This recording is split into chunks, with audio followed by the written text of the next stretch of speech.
Okay. So it sounds like 1962, first incident, and then another incident that ultimately leads to his departure, and this is a sensitive one, and I feel like a lot of people never really want to kind of have this discussion, but it was reported that one day Malcolm X is going over to the minister's house, and he sees about some young girls banging on the door, alleging... The messenger's house, you mean? Oh, yes, what did I say? The minister's. Oh, yes, thank you, the messenger's house, and alleging that he's the father of their children, and they are part of the NOI, and he's not taking care of them. Malcolm X goes and says something to Wallace, which is one of the sons of the messenger, who says, who he himself in the 1994 documentary, that he had been aware of his father's relationships, but it hadn't fully registered in his head, and so, you know, so Wallace then says that he's being accused by the nation for being like a traitor, when he's saying, well, he didn't just tell Malcolm. Malcolm asked him, and then he told him, whereas Malcolm publicly said that Wallace told him. But there's a lot going on right there, because essentially he's saying there's nothing going on teenage right girls. There. Okay. So, but did he have young teenage wives? So, I'm going to take the steering wheel now, because that's where I wanted to start. Okay. That absolutely is part of the false narrative, and let me preface it with the authoritative statement of the false narrative. Right? Carl Evans. This is the linchpin of the false narrative. He said, quote, Malcolm quit the sect, Nation of Islam, in March 1964 after discovering that Elijah Muhammad, the leader of the NOI, who claimed to be a divine prophet, had fathered over half a dozen children by at least 6 of his former personal secretaries, end quote. That is an absolute falsehood. That is the linchpin of the false narrative. That is central to the history of the legacy of the postal stamp Malcolm X. But it is false. Why is it false? Yes, and then how do you explain his son Wallace I will get to all that. So now, be patient with me. All righty. I got the steering wheel now. Feel free to ask questions as they come. Allah willing, we are going to clear that all up. A false narrative that it has to be said and acknowledged, Brother Rochester, a false narrative that began with Malcolm himself.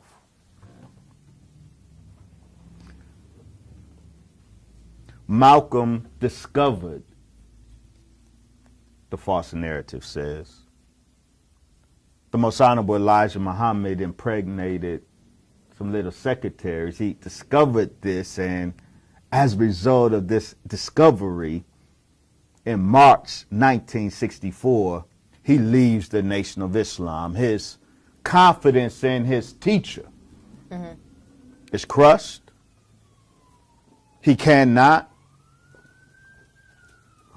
attest to the morality of his spiritual leader anymore.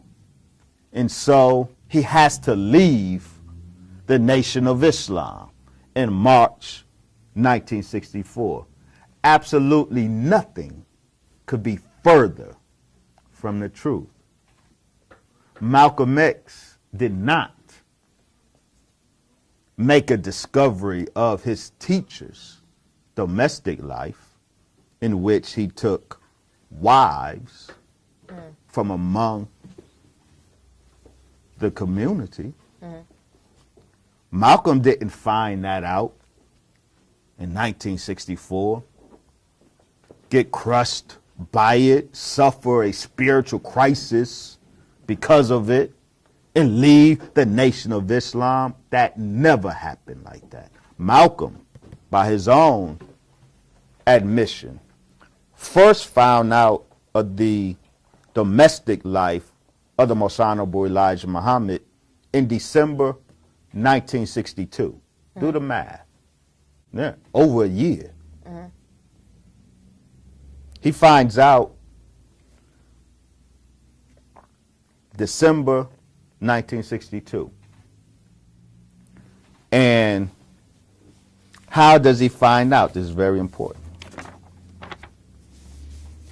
It's very important.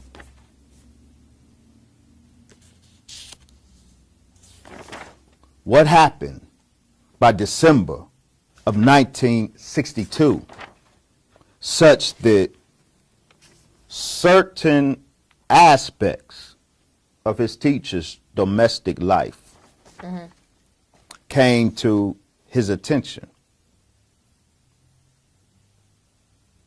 What happened was, quote, on November 11th, 1961, approval was given for a high-level counterintelligence program. This is from FBI memorandum, November 27th, 1968.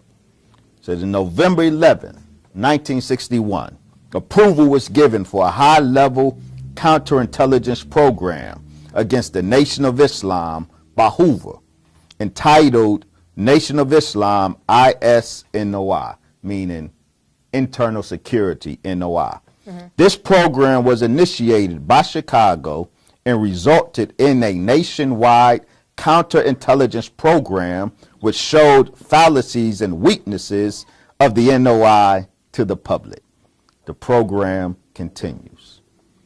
A key aspect of that counterintelligence effort that began November 1961 to expose weaknesses and fallacies of the Nation of Islam. The FBI began spreading rumors in the nation regarding the Most Honorable Elijah Muhammad's domestic life. The FBI sent letters to various Muslims regarding the Most Honorable Elijah Muhammad's domestic life.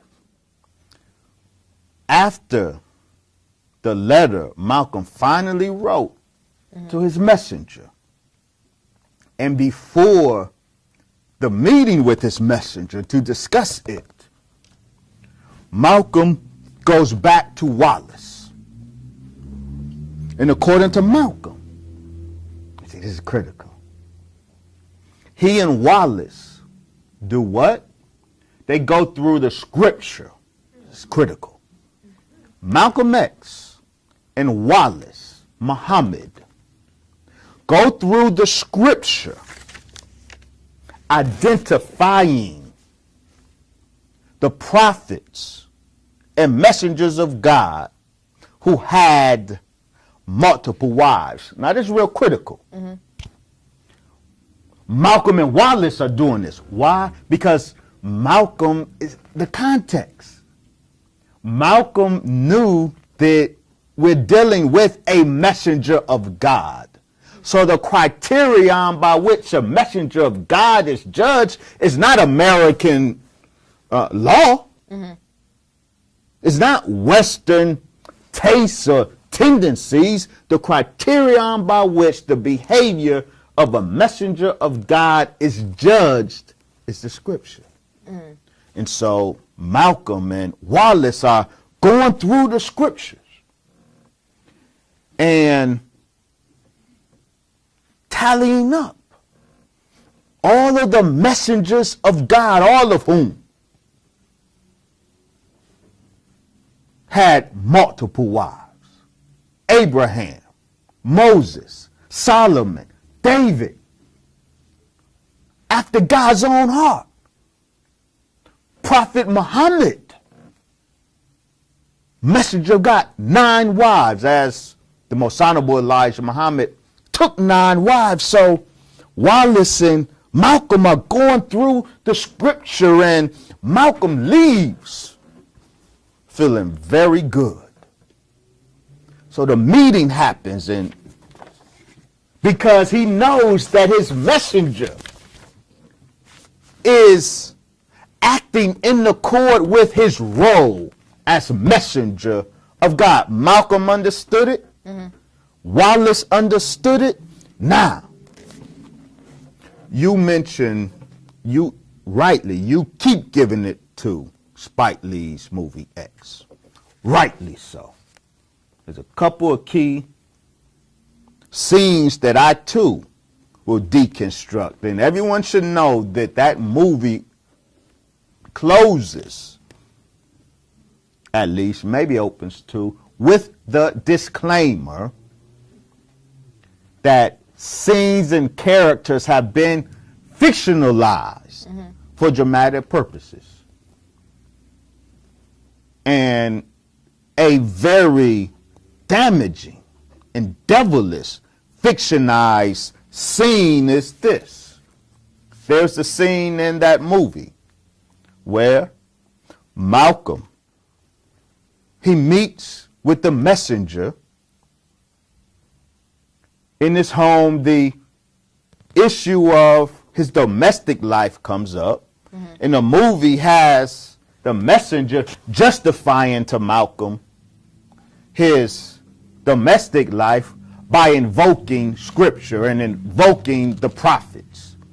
That is a lie. It's a devilish lie, and you should not only know it's a lie, but know the truth of what happened, because it's so relevant to everything that developed. So after going back to Wallace, and they scan the scriptures and realize to their own satisfaction, certainly to Malcolm's satisfaction, that the messenger's life is the life summation of all of the messengers and prophets that preceded him. Malcolm now goes to, in April of 63, Malcolm now has the meeting with the messenger in Phoenix. This grossly misrepresented in Spike Lee's movie.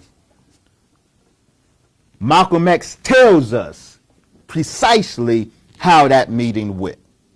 Malcolm enters the palace in Phoenix. They, after walking onto the pool area, Mr. Muhammad says to his student, "Well, son, what's on your mind?" Immediately, Malcolm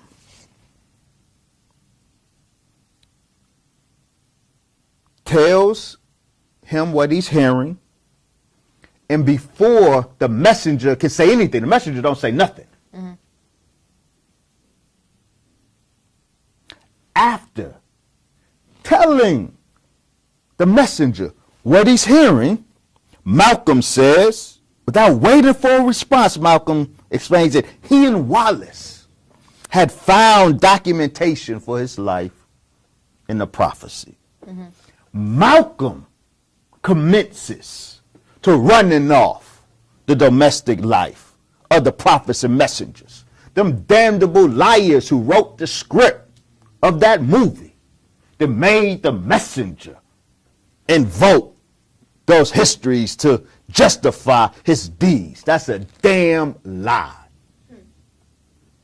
Malcolm not allowing his messenger to even respond to the rumors. He said, Wallace and I, the apostle, we found the documentation. He starts running the domestic life of the messengers. And the most honorable Elijah Muhammad's words to him were simply, "Son, I'm not surprised. You've always had such a good understanding of prophecy and spiritual things."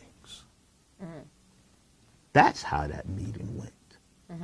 Malcolm was well grounded, and Wallace were well grounded in the knowledge of what we're dealing with here. Malcolm brought the scriptural defense to the messenger. Not that he needed it, but he's letting the messenger know, I understand. And the messenger confirmed only, yeah, I'm not surprised. Did you understand? Malcolm left that meeting in April of 1963 with his faith in his teacher stronger than ever. There ain't no spiritual crisis here. Right. There ain't no moral conflict here.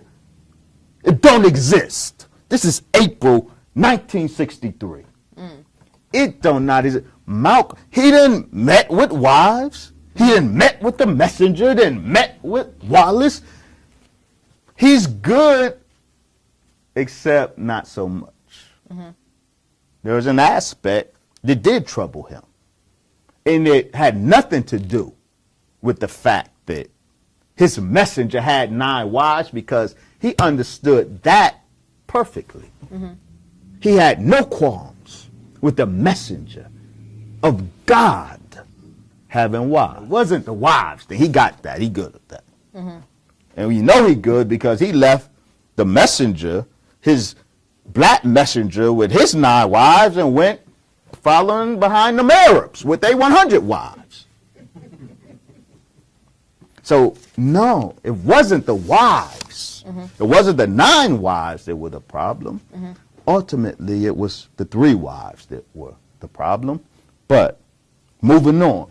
So, this meeting happens. He and Malcolm face to face on the matter. What does Malcolm do? What does the messenger do? Does the messenger, oh, I gotta shut him up. He knows so much. See, this is the narrative. That's a Carl Levin's narrative. That's the Zach Kondo narrative. I gotta silence him. What happens? They done had this meeting. In the fall of 1963, the Most Honorable Elijah Muhammad is in Philadelphia. He introduces, does he try to silence Malcolm because he knows too much? Want to put a muzzle on him so he doesn't share what he knows? No, in fact, he made Malcolm X the first national minister in Philadelphia, fall of 1963. And in introducing Malcolm, the messenger says to the audience of Malcolm, this is my most faithful, hard-working minister. He will follow me till he dies. Malcolm says of this, he had never paid such a compliment to any Muslim. See, they good. Not that Malcolm isn't harboring, and he is, but the messenger is good. The messenger didn't quiet him. He gave him the bigger platform to represent him. But Malcolm is harboring, and Malcolm is working against the messenger. Okay.